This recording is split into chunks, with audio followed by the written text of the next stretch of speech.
Hello everyone, math থেকে যে প্রথম কোশ্চেন আছে, বি ও সি এর দক্ষতা সমান। বলছে এ এর কর্মদক্ষতা বি ও সি এর মোট দক্ষতার 1/4। বলছে এ ও বি কাজটি শুরু করে এবং 3 দিন কাজ করার পর সি যুক্ত হয়। যদি এ একা কাজটি 28 দিনে করতে পারে, তবে বাকি কাজ শেষ করতে আর কতদিন লাগবে আমাদের বার করতে বলেছে। তো আমরা প্রথমে কী করি, আমরা প্রথমে এ বি সি এর এফিসিয়েন্সি রেশিও অর্থাৎ কর্মদক্ষতার রেশিও বার করে নিই। আমাদের কী বলছে, বি আর সি এর দক্ষতা সমান, আর এ কি, বি আর সি এর মোট দক্ষতার 1/4। তো আমি যদি ধরে নিই, মনে করো বি আর সি এর দক্ষতা সমান, যেহেতু 2 ধরে নিলাম, 2 আর 2 কত হলো, 4 হয়ে গেল। আর এ বলেছে এদের 1/4, মানে মোটের 1/4 মানে 1/4। তাহলে এ কত হয়ে যাবে, 4 কেটে যাবে, হয়ে যাবে 1। তার মানে রেশিওটা দেওয়া হচ্ছে 1:2:2, এদের এফিসিয়েন্সি রেশিও। ঠিক আছে, এবার তো আমাদের বলছে এ বি কাজ শুরু করছে আর 3 দিন পর সি যুক্ত হয়েছে। আর তার সঙ্গে একটা কথা বলছে যদি এ কাজটা একা করতো তাহলে কাজটা 28 দিনে শেষ হতো। আচ্ছা, যদি এ কাজটা একা করতো তাহলে 28 দিনে শেষ হতো। এ একদিনে 1 অংশ কাজ করে, তাহলে 28 দিনে কত কাজ করতো? 28 দিনে নিশ্চয়ই 28 × 1, মোট 28 অংশ কাজ করতো। তাহলে এটাই নিশ্চয়ই টোটাল ওয়ার্ক, পুরো কাজটা হচ্ছে এটা। ঠিক আছে, 28 অংশ, এটা হচ্ছে টোটাল কাজ। তার মধ্যে বলছে এ আর বি কাজটা শুরু করেছে আর 3 দিন কাজ করেছে, তারপরে সে যুক্ত হয়েছে। তাহলে এই 3 দিনে এ আর বি কত কাজ করে? এ আর বি মিলে 2 আর 1 মোট 3 অংশ কাজ করে একদিনে। তাহলে 3 দিনে কত করবে? 3 দিনে করবে 3 × 3 = 9, 9 অংশ কাজ করবে। আমাদের জানতে চেয়েছে তাহলে বাকি কাজ কতদিন এসে যাবে। বাকি কাজ মানে কত? এই 28 থেকে 9 বিয়োগ মানে 19 অংশ কাজ আর বাকি আছে। তাহলে 19 অংশ কাজ বাকি 3 জনে মিলে একসঙ্গে করবে। তাহলে 1 আর 2 3 আর 2 5, ডিভাইড বাই 5 করে দাও। তাহলে কত হচ্ছে? 3 × 5 = 15, আর থেকে 4, 3 × 4 = 5 দিনে বাকি কাজটা শেষ হয়ে যাবে। ঠিক আছে, অপশান বি হয়েছে সঠিক উত্তর, 3 × 4 = 5 দিন। ঠিক আছে, চলো পরের কোশ্চেন দেখা যাক। পরবর্তী কোশ্চেন আছে, নিকিতা 30 কেজি গম 9.5 টাকা প্রতি কেজি মূল্যে ক্রয় করে এবং 40 কেজি অন্য প্রকার গম বলছে 8.5 টাকা প্রতি কেজি মূল্যে ক্রয় করে, এবং কি করে, এই 2 প্রকার গমকে সে মিলিয়ে দেয়। ভালো কথা। বলছে সে 8 টাকা 90 পয়সা প্রতি কেজি মূল্যে মিশ্রিত গম বিক্রি করলে তার মোটের ওপর কত লাভ হবে বার করতে বলেছে।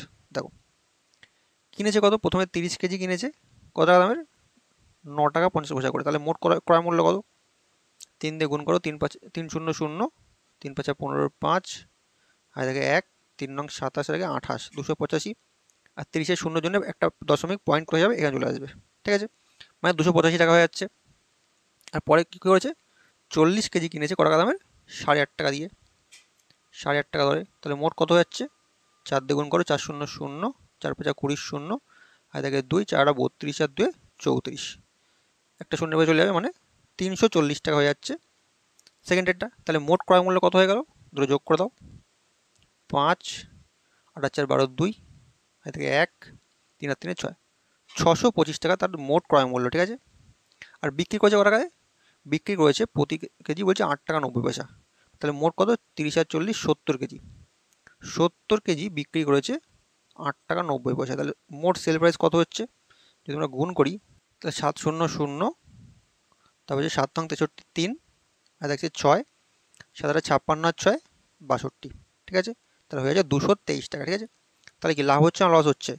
ক্রয় মূল্য ছিল 625 টাকা, বিক্রয় মূল্য 623 টাকা। তাহলে নিশ্চয়ই আমার এই 2 টাকা কি হচ্ছে, ক্ষতি হচ্ছে। ঠিক আছে, তার মোট বিক্রয় মূল্যের অবশ্যই 2 টাকা ক্ষতি করছে। অপশান 2 এ হয়ে যাচ্ছে সঠিক উত্তর, 2 টাকা ক্ষতি।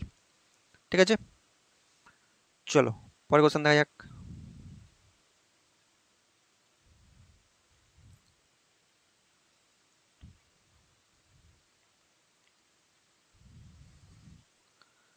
পরবর্তী কোশ্চেন আছে, সুমন তার মোট বিনিয়োগের 1/7 4% হারে বিনিয়োগ করে এবং 1/2 5% হারে বিনিয়োগ করে এবং বাকি 6% হারে বিনিয়োগ করে।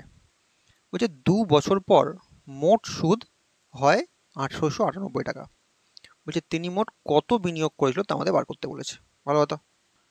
দেখো আমাদের কি বলছে, আমাদের বলছে মোট বিনিয়োগের 1/7 বিনিয়োগ করছে 4% হারে, আর হাফ অংশ বিনিয়োগ করছে 5% হারে। তাহলে এই 1/7 আর এই হাফ অংশ, এখান থেকে যদি আমরা মোট বিনিয়োগ বার করতে যাই, তাহলে এই হর দুটো লসও করো, তাহলে হয়ে যাবে 7 দুগুণী 14 অংশ।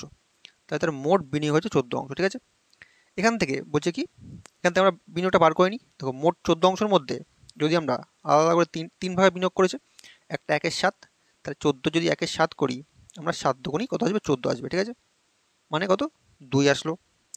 আরেকটা কি, একটা করেছে হাফ, মানে থেকে হাফ করে দাও, আবার 1/2 করলে কত আসবে, 7 আসবে। একটা হচ্ছে 7 অংশ। আর বলেছিল বাকি অংশ করেছে 6% হারে। তাহলে মোট বিনিয়োগ আমার 14 অংশ, তার মধ্যে 2 আর 7 9 অবধি হয়ে গেছে। 9 থেকে 14 বিয়োগ করলে কত হয়, আর 5 অংশ বাকি থাকে, তাহলে আর 5 অংশ বিনিয়োগ করেছে। ঠিক আছে, এবার দেখো প্রথমটা করেছে 4% হারে, মানে এটা করেছে 4% হারে। তাহলে আমাদের বলেছে 2 বছর করেছে, দেখো 2 বছর বলেছিল, তাহলে পুরো একেবারে লিখি, যে 4 দুগুণী মোট 8% হয়ে যাবে। ঠিক আছে, বুঝতে পারলে। আর পরেরটা করেছে 5% হারে, মানে 5 দুগুণী 10% হয়ে যাচ্ছে 2 বছরে সুদ। ঠিক আছে, আর বাকিটা মানে এটা বুঝলে 6% হারে, মানে 6 দুগুণী 12% হারে। ঠিক আছে, এবার গুণ করে দাও। দেখো গুণ করতে একটু অসুবিধা হবে, তাহলে আমরা কী করবো, দুটো করে শূন্য এক্সট্রা নিয়ে নিই, এরপরে দুটো শূন্য নিয়ে নিই, দুটো শূন্য নিয়ে নিই, দুটো শূন্য নিয়ে নিই। যেহেতু এখানে নিলাম, তাহলে এখানেও দুটো শূন্য নিতে হবে। ঠিক আছে, তাহলে 8 দুগুণী 16, মানে 16 টাকা থাকছে। 7 10 70 টাকা থাকছে। 5 বারম 60, মানে 60 টাকা থাকছে। ঠিক আছে, তাহলে মোট সুদ কত হচ্ছে 2 বছরে, তিনটা মিলিয়ে তিনটে যোগ করে দাও। 16, 6 7 130, 130 আর 16 146। ঠিক আছে, এই 146 মোট সুদ পাওয়া যাচ্ছে। এটা সমান সমান দেখো আমাদের বলে দিয়েছিল মোট 2 বছরের সুদ হচ্ছে 1898 টাকা। তাহলে 146 সমান সমান বলতে পারি 1898। ঠিক আছে, তাহলে 1 সমান সমান কত, 1 সমান সমান হয়ে যাবে 1898 ডিভাইড বাই 146। ঠিক আছে, আমাদের বার করতে কি বলেছে, আমাদের বার করতে বলেছে কত বিনিয়োগ করেছিল, বিনিয়োগ কত ধরেছিলাম আমরা, বিনিয়োগ আমরা বেরিয়েছিল হচ্ছে 1400 টাকা। ঠিক আছে, 1400, তাহলে ইন্টু 1400 করে দাও, তাহলে আমার বেরিয়ে যাবে। ঠিক আছে, যদি 2 দিয়ে কাটি, 7 দুগুণী 14, 3 দুগুণী 6, 2 দিয়ে কাটলে 9 দুগুণী 18, 4 দুগুণী 8, 9 দুগুণী 18, 73 দিকে পুরোপুরি আছে। দেখো 73 1 73, আর থাকছে কত, 1 21 219, তাই তো। তাহলে হচ্ছে 3 থেকে 9, 3 7 21। ঠিক আছে, মানে 13 বারে চলে যাচ্ছে পুরো। 13 ইন্টু 1400 করে দাও, 4 3 52 2, এদিকে 5, 13 আর 5 কত হয়ে যায়, 13 5 18, আর দুটো শূন্য আছে, মানে আমার মোট বিনিয়োগ হয়ে যাচ্ছে 18,200 টাকা। ঠিক আছে, অপশান কোথায় আছে, 18,200, অপশান বিতে আছে। ঠিক আছে, তাহলে মোট বিনিয়োগ 18,200 টাকা। চলো পরের কোশ্চেন দেখা যাক। পরবর্তী কোশ্চেন আছে, 2 প্রার্থীর এক নির্বাচনে 75% ভোটার ভোট দেন, যার মধ্যে 2% ভোট বাতিল হয়ে যায়। বলছে একজন প্রার্থী 9,261 ভোট পায়, যা বৈধ ভোটের আবার 75%। ঠিক আছে, বলছে তাহলে ভোটের তালিকায় ভোটারের সংখ্যা কত ছিল বার করতে বলেছে। তারপর ধরে নিলাম মোট ভোটার ছিল মনে করো 100%। ঠিক আছে, তার মধ্যে বলছে 75% কী করেছে, ভোট দান করেছে। তাহলে মোট ভোট দিয়েছে কত, 175 করলে আমার বেরোবে 75, এতজন ভোট দিয়েছে। এর মধ্যে আবার কী হয়েছে, এর মধ্যে আবার 2% ভোট বাতিল হয়েছে, মানে 75-এর আবার 2% ভোট বাতিল হয়ে গেছে। তাহলে যে বাতিল হয়ে গেছে এটা অবৈধ ভোট, তাহলে যেটা বাকি আছে সেটা বৈধ ভোট। তাহলে এর আবার 2% বিয়োগ করলে 100 থেকে 2% করে 98% হয়ে যাচ্ছে। 75 আর 98% হয়ে যাচ্ছে আবার বৈধ ভোট। ঠিক আছে, বলছি একজন প্রার্থী কী বলছে 9,261 ভোট পায়, যা কিনা বৈধ ভোটের 75%, মানে এই যে পুরো বৈধ ভোট এর 75% হচ্ছে এইটা। ঠিক আছে, তাহলে আমরা বলতে পারি যদি এর 75% করি, এর আবার 75%, মানে 75/100। ঠিক আছে, তাহলে এটা সমান সমান আমরা বলতে পারি এই কটা ভোট। ঠিক আছে, বুঝতে পারলে, 9 2 6 1। ঠিক আছে, আমাকে বার করতে বলেছে মোট ভোটারের সঙ্গে, মানে 100% বার করতে বলেছে। তাহলে এখান থেকে আমরা আগে একের মানটা বার করে নিই। দেখো যদি 25 দিয়ে কাটি, 3 25 75, 4 25 100, আবার 25 দিয়ে কাটো, 3 25 75, 4 25 100। ঠিক আছে, যদি 2 দিয়ে কাটি, 2 দিয়ে কাটলে 2 দুগুণী 4, 49 হয়ে যাবে। ঠিক আছে, 49কে দিয়ে কাটছে পুরোপুরি, দেখো তো। যদি 3 দিয়ে কাটি, 3 দিয়ে কাটি দিই, যদি 3 দিয়ে কাটি 3 3 9, 26, 3 8 24, 21, 3 7 21, আবার 3 আছে, 3 দেখে দাও, 3 দেখে কাটলে 3 1 3 0, 3 2 6, 27, 3 9 27, ঠিক আছে। এবার এই 49 যদি পুরোপুরি কাটি দাও, পুরোপুরি কেটে যাচ্ছে, কি হচ্ছে, একবার দাও না দুবার দাও 98, তাই থাকছে 4, মানে 49 মানে 21 থাকছে, ঠিক আছে। আর এখানে 4 দুগুণি 8, তার মানে এই 1 ইজিক্যাল টু আমরা বলতে পারি 4 দুগুণি 8 মানে 8 1 কে 8, 8 দুগুণি 16, 1 ইজিক্যাল টু বেরোচ্ছে 168। আমাকে বার করতে বলেছে মোট ভোটারের সংখ্যা, মানে 100% কত। তাহলে 1 মানে যদি 168 হয়, তাহলে 100 মানে হয়ে যাবে 168 দুটো শূন্য, বোঝা গেল। তাহলে মোট ভোটারের সংখ্যা ছিল 16800। অপশান বি হয়ে যাচ্ছে আমার সঠিক উত্তর, 16800, ঠিক আছে। চলো পরের কোশ্চেন দেখা যাক। পরবর্তী কোশ্চেন আছে, একটি ট্রেন প্ল্যাটফর্মে দাঁড়িয়ে থাকা এক ব্যক্তিকে 20 সেকেন্ডে অতিক্রম করে। বলছে যদি একটি সুড়ঙ্গকে ট্রেনটি 50 সেকেন্ডে অতিক্রম করে এবং ট্রেনটির গতিবেগ 36 কিলোমিটার প্রতি ঘন্টা হয়, তবে সুড়ঙ্গের দৈর্ঘ্য কত বার করতে বলেছে। আমরা জানি যে ট্রেন যখন কোনো ব্যক্তিকে অতিক্রম করে তখন সে শুধুমাত্র নিজের দৈর্ঘ্য অতিক্রম করে, ট্রেন নিজের দৈর্ঘ্য অতিক্রম করে। ডিস্টেন্সের সূত্র আমরা জানি, স্পিড ইন্টু টাইম। গতিবেগ আমরা বলে দিয়েছিল 36 কিলোমিটার প্রতি ঘন্টা, আর টাইম লেগেছে 20 সেকেন্ড। তাহলে 20 সেকেন্ডে যাচ্ছে কত, ইন্টু 36, কিন্তু 36টা কিলোমিটারে আছে, এটা সেকেন্ডে আছে, তাহলে এটাকে আমার মিটার পার সেকেন্ডে কনভার্ট করতে হবে। তার জন্য আমার ইন্টু 5/18 দিয়ে গুণ করতে হবে, ঠিক আছে। তাহলে কত হচ্ছে, 18 দুগুণি 36, তাহলে হয়ে যাচ্ছে 2 ইন্টু 10, মানে হয়ে যাচ্ছে 200 মিটার। ট্রেনটার নিজের দৈর্ঘ্য হয়ে যাচ্ছে আমার 200 মিটার। আগে বলেছে যদি ট্রেনটা সুড়ঙ্গে গতিক্রম করে, ট্রেনটা যখন সুড়ঙ্গ গতিক্রম করে তখন কী হয়, তখন ট্রেনটা নিজের দৈর্ঘ্য প্লাস সুড়ঙ্গের দৈর্ঘ্য অতিক্রম করে।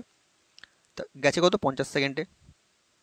কিলোমিটার কত আছে, 36 কিলোমিটার গতিবেগ, তাহলে 36, আবার এটাকে মিটারে পরিণত করো, 5/18 দিয়ে গুণ করে দাও, তাহলে 18 দুগুণি 36, 50 ইন্টু 10 করলে হয়ে যায় 500, ঠিক আছে। মানে ট্রেনটার নিজের দৈর্ঘ্য হচ্ছে 200 মিটার, আর ট্রেন প্লাস সুড়ঙ্গের দৈর্ঘ্য হচ্ছে 500 মিটার।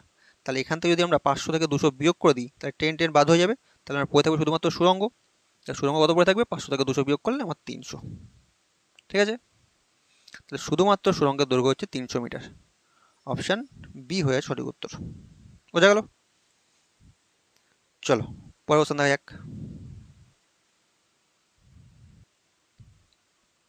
পরবর্তী কোশ্চেন আছে, একটি পাত্রে 360 লিটারের একটি মিশ্রণে দুধ ও জলের অনুপাত 2:1। বলছে 90 লিটার মিশ্রণ তুলে নেওয়া হলো এবং তার পরিবর্তে 70 লিটার জল মেশানো হলো। ভালো কথা। নতুন মিশ্রণে দুধ ও জলের অনুপাত কত বার করতে বলেছে। মোট কত ছিল, 360 ছিল, তার মধ্যে থেকে তুলে নিয়েছে কত, তুলে নিয়েছে 90, তো বিয়োগ করে দাও, তাহলে কত থাকছে, থাকছে 270 লিটার। আর দুধ ও জলের অনুপাত কত বলেছিল, 2:1, তাহলে মিল্ক ইস টু ওয়াটার কত হচ্ছে, 2:1, তাহলে মিল্ক হয়ে যাবে 2/3, ঠিক আছে। 3 নং 27, তাহলে 9 দুগুণে 18, 180 লিটার, আর তার থেকে ওয়াটার থাকছে কত, 90 লিটার, ঠিক আছে। মিল্ক ইস টু ওয়াটার 2:1 ভাগ করলে 270কে 180 আর 190 থাকে, ঠিক আছে। আমাকে বলছে কি তারপরে তার পরিবর্তে কি করেছে, 70 লিটার জল মিশিয়েছে, জল মিশিয়ে 70 লিটার, আর এটা কিছু মেশায়নি, ঠিক আছে। তার নতুন অনুপাত কি হয়ে যাচ্ছে, 180:9/7 16, তাহলে আমার দাঁড়াচ্ছে 18:16। তো যদি আমরা আরও ভাঙাই, 2 দিয়ে ভাঙালে 9 দুগুণি 18, 8 দুগুণি 16, নতুন অনুপাত দাঁড়াচ্ছে আমার 9:8, ঠিক আছে। অপশান ডি হয়ে যাচ্ছে সঠিক উত্তর। চলো পরের কোশ্চেন দেখা যাক। পরবর্তী কোশ্চেন আছে, একটি বই একটি নির্দিষ্ট মূল্যে বিক্রি করা হয়, ফলে 20% ক্ষতি হয়। যদি 3 টাকা অধিক মূল্যে বইটি বিক্রি করত, তবে 30% লাভ হতো। ভালো কথা। যদি 6 টাকা 60 পয়সায় বলছে বিক্রি করে, তবে কত শতাংশ লাভ অথবা ক্ষতি হয় বার করতে বলেছে। দেখো প্রথমে কি 20% ক্ষতি হচ্ছে, 20% ক্ষতি মানে কি, 100 থেকে 20% বিয়োগ মানে 80% ওটা বিক্রি করছে, ঠিক আছে। আবার বলছে যদি 3 টাকা অধিক মূল্যে বিক্রি করতো তাহলে কী হতো, তাহলে তার 30% লাভ হতো। 30% লাভ হতো মানে কি, সেটাকে 130% বিক্রি করতো, ঠিক আছে। তাহলে এই দুটোর মধ্যে ডিফারেন্স কত, ডিফারেন্স হচ্ছে 50%, ঠিক আছে। এটা সমান সমান আমাদের বলতে বলেছে 3 টাকা বেশি মূল্য, মানে 50% মূল্য আমরা বলতে পারি সমান সমান 3 টাকা। ঠিক আছে, এখান থেকে আমরা বইটার কস্ট প্রাইস বের করে নিই, আসল দাম কত ছিল সেটা করলে কি করতে হয়, আমার 100% মান বের করতে হয়। ঠিক আছে, কস্ট প্রাইস, তা 50% সমান সমান আমরা 3 টাকা পেয়েছি, 100% মানে সমান সমান 6 টাকা। তাই বইটার দাম ছিল, ক্রয় মূল্য ছিল হচ্ছে 6 টাকা। এবার কোশ্চেন বলেছে যদি সেটাকে 6 টাকা 60 পয়সায় বিক্রি করতো, তাহলে তার লাভ না ক্ষতি হতো? 6 টাকা দাম, 6 টাকা 60 পয়সা বিক্রি করছে, নিশ্চয়ই লাভ হতো। কত লাভ হতো? 60 পয়সা লাভ হতো। ঠিক আছে, ক টাকার ওপরে? কস্ট প্রাইসের ওপরে, 6 টাকার ওপরে, তাহলে 100%-এর ওপরে কত সেটা বার করতে হবে। ঠিক আছে, পয়েন্ট তোলো, দুটো শূন্য নিচে বেশি করে দাও, তাহলে কাটলে শূন্য কাটা শূন্য কাটা 6 10 কে 60, 10 দিয়ে কাটো, শূন্য কাটা, থাকছে আমার 10%। এটা কি প্রফিট। ঠিক আছে, 10% লাভ হতো। অপশান এ হয়ে সঠিক উত্তর। বোঝা গেল? চলো পরের কোশ্চেন দেখা যাক। পরবর্তী কোশ্চেন আছে এ এবং এস এর গড় বয়স 34 বছর।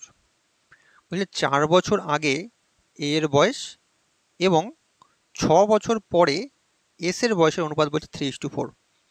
বুঝলে 4 বছর পর এর বয়স কত হয় বার করতে বলেছে। ভালো কোশ্চেন আছে। দেখো আমার বলছে এ আর বি এর কি অনুপাত দেওয়া আছে, A:B দেওয়া আছে কত 3:4, কিন্তু এটা হচ্ছে একজনের 6 বছর আছে পরের, একজন একটা আছে 4 বছর আগে। ঠিক আছে, তারপর ধরে নিলাম তাদের বয়স মনে করো 3x আর 4x। সবার বয়সটাকে তাহলে প্রেজেন্টে নিয়ে চলে আসো। প্রেজেন্টে আনলে কী করতে হবে, বুঝলে 4 বছর আগে এর বয়স 3x, তাহলে প্রেজেন্টে আনতে গেলে কী করতে হবে, এর সঙ্গে 4 যোগ করতে হবে, তাহলে 3x + 4 করলে কী হবে, প্রেজেন্টের বয়স পেয়ে গেলাম। ঠিক আছে, আর কি এসের কি বলে দিয়েছে, সেটা হচ্ছে 6 বছর পরের বয়স, তাহলে প্রেজেন্টে আনতে গেলে এর সঙ্গে যোগ করে দাও 4x, প্রেজেন্টে আনতে গেলে 6 বছরের আগে চলে আসতে হবে, মানে বিয়োগ করে দিতে হবে 6 বছর, তাহলে আমার প্রেজেন্টের বয়স পেয়ে গেলাম। তাহলে এটাও প্রেজেন্টের বয়স, এটাও প্রেজেন্টের বয়স। আর এদের গড় বয়স তো আমার প্রথমে বলে দিয়েছিল 34, তা দুজনের গড় বয়স যদি 34 হয় তাহলে মোট বয়স হয়ে যাবে কত 68। ঠিক আছে, তাহলে এটা সমান সমান বলতে পারি 68 বছর। ঠিক আছে, তা যোগ করো কত হয়, 4 আর 3 7 হচ্ছে 7x, 4 থেকে -2 বিয়োগ করলে -2 থাকে, 6 থেকে বিয়োগ করলে 2 থাকে, তাহলে 68। তাহলে 7x = -2 অবয় চলে গেলে 70 হয়ে যাবে, তাহলে x = হয়ে যাচ্ছে 10 বছর। আমাকে কী বার করতে বলেছে, বার করতে বলেছে 4 বছর পর এর বয়স কত হবে। আচ্ছা, এর প্রেজেন্টের বয়সটা বার করে না প্রথমে, প্রেজেন্টের বয়স এইটুকুনি, মানে 3x মানে 3 10 কে 30 + 4, এটা প্রেজেন্টের বয়স, তাহলে হয়ে যাচ্ছে 34 বছর প্রেজেন্টের বয়স। আমাকে জানতে চাই 4 বছর পরের বয়স, তাহলে এর সঙ্গে আরও 4 যোগ করে দাও, তাহলে হয়ে যাচ্ছে 38 বছর। 4 বছর পর এর বয়স হয়ে যাবে 38 বছর। অপশান বি হয়ে সঠিক উত্তর। ঠিক আছে, চলো পরের কোশ্চেন দেখা যাক। পরবর্তী কোশ্চেন আছে রাহুল এ থেকে বি স্থানের উদ্দেশ্যে যাত্রা শুরু করে 40 কিলোমিটার প্রতি ঘন্টা গতিবেগে এবং গতিবেগ 50% বৃদ্ধি করে ফিরে আসেন। বলছে সমগ্র যাত্রাপথে গড় গতিবেগ কত ছিল বার করতে হবে। ইজি কোশ্চেন, গেছে কত 40 কিলোমিটার প্রতি ঘন্টা বেগে, এসছে কত 50% বাড়িয়ে, তো 40-এ যদি 50% বাড়ায় কত বাড়ে 20 বাড়ে, মানে হয়ে যায় 40 আর 20 60। গেছে 40 কিলোমিটার বেগে, এসছে 60 কিলোমিটার বেগে, গড় গতিবেগ জানতে পেরেছে। তো অ্যাভারেজ স্পিডের আমরা সূত্র জানি হচ্ছে কি 2xy / x + y, মান বসাও 2 × 40 × 60 / x + y যোগ করলে 40 আর 60 যোগ করলে 100। ঠিক আছে, শূন্য কাটা শূন্য কাটা শূন্য শূন্য কাটা, 6 দুগুণি 12, 4 6 24, 24 দুগুণি 48, তাহলে গড় গতিবেগ হয়ে যাচ্ছে 48 কিলোমিটার প্রতি ঘন্টা। ঠিক আছে, অপশান বি হয়ে সঠিক উত্তর। চলো পরের কোশ্চেন দেখা যাক। পরবর্তী কোশ্চেন আছে বার্ষিক 8% সুদের হারে 2 বছরের সরল সুদ এবং চক্রবৃদ্ধি সুদের পার্থক্য 256 টাকা। বলছে বার্ষিক 10% চক্রবৃদ্ধি সুদের হারে ওই একই মূলধনের 3 বছরের সুদ কত হয় বার করতে বলেছে। দেখো আমার 2 বছরের কী দেওয়া আছে, চক্রবৃদ্ধি সুদ আর সরল সুদের পার্থক্য দেওয়া আছে।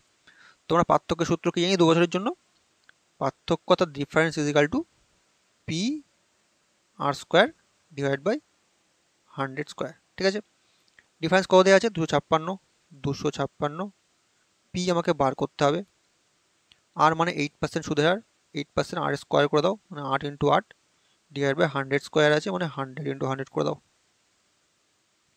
8 দিয়ে কাটো, 8 দিয়ে কাটলে কত হয়, 3 8 24, 2 1 থাকে 16, 8 2 16, আবার 8 দিয়ে কাটো, 4 8 32, ঠিক আছে, মানে 4 থাকছে, এখানে 4টে শূন্য আছে, তাহলে পি ইজিক্যাল টু কী দাঁড়াচ্ছে, 4-এর পরে 1 2 3 4, মানে আসল আমার বেরাচ্ছে হচ্ছে 40,000 টাকা, ঠিক আছে। আমাকে কি জানতে বলেছে, 10% হারে চক্রবৃদ্ধি সুদের সুদ কত হবে ওই একই মূলধনের উপর, মানে 40,000 টাকার উপর 3 বছরের ক্ষেত্রে। তো এক্ষেত্রে তোমরা সেই একই সূত্রটা ইউজ করতেই পারো, amount equal to P into 1 plus I by 100 whole to the power n, এটা ইউজ করতেই পারো। যেহেতু সুদ বার করতে বলেছে, শুধুমাত্র সুদ বার করতে বলেছে, এটা এইভাবে ইউজ করতে পারো। দেখো সিআই মানে কম্পাউন্ড ইন্টারেস্ট ইজিক্যাল টু, লিখতে পারো, দেখো যেহেতু 3 বছর জন্য 3 লিখবে, এটা এ দেবে প্লাস 2 প্লাস 1, ঠিক আছে। দেখো মূলধন কত 40,000 টাকা, ঠিক আছে, সুদের হার কত 10%, তা 40,000 টাকার উপর 10% করলে কত হয়, প্রথম বছর হয়ে যায় 4,000 টাকা, ঠিক আছে। পরের বছর কী হয়, পরের বছর এর উপর হবে 4,000 টাকার উপর 10% করলে হয়ে যায় 400 টাকা। তারপর বছর কী হবে, তারপর বছর এটার উপর 10% হবে, এটার উপর 10% হবে, এটার উপর 10% করলে হয় 40 টাকা, আর এটা তো 400 টাকা প্রথমে বেরিয়েছিল, তাহলে 440 টাকা হয়ে যাচ্ছে আমার টোটাল সুদ এখানে, বুঝতে পারলে। তাই 3টা যোগ করে দাও, গুণ করলে কত হচ্ছে, 3 4 12, 12,000 প্লাস 4 2 800 প্লাস একবার করলে 440, যোগ করলে কত হচ্ছে, যোগ করলে হচ্ছে 0 4 0 0 4 থাকছে, 8 4 12, 2 হাতে থেকে 1, 2 একে 3, তাহলে 13240, ঠিক আছে, 13240 হচ্ছে মোট সুদ, ঠিক আছে, চক্রবৃদ্ধি সুদের হারে 13240 অপশান এতে আছে। তাহলে 10% চক্রবৃদ্ধি সুদের হারে ওই 40,000 টাকার উপর 3 বছরের সুদ 13,240 টাকা, বোঝা গেল। চলো।